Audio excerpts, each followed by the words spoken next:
बे जाहैबाय बिटिसिनिफ्राय माखासे गोबां गामि दानख'नो नागिरदों आरो बे जोंनि थाखाय बिराद आत्मखाथि बर'नि थाखाय बिटिसि बासिनो थाखाय बिराद आत्मखाथि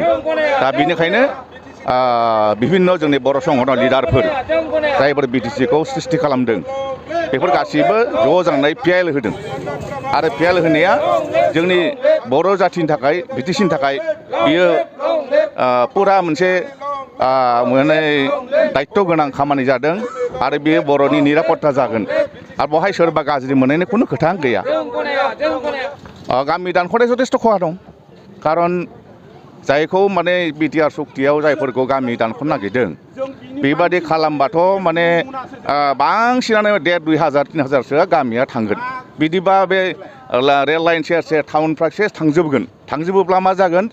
बे माने हाग्रा बारि माखासेल' माबायाव बिटिआर बा बिटिसिआव थागोन होमबा जोंथ' हाग्रा बारिनि मानसि जानो हागोन जेबो जोंनाव माने अर्थनैतिक बा बिदिनो बिकास खालामनो थाखाय जोंहा जेबो गैया जागोन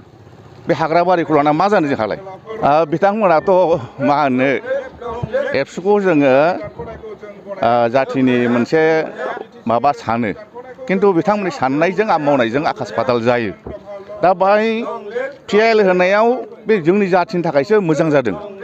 माने बिटिसि बर' माने बे गामि दानख'नायखौ होबथानायसो जादों बियो बे होबथानायाव जोंहा मा खहा जानो बरंसो मोजांसो जादों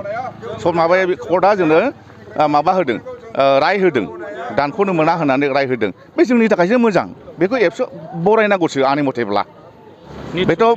निस्सय माने समानो थिनगोन समानो बेखौ थिनगोन मा खालामनांगौ बेखौ रायजो राजानो थिनगोन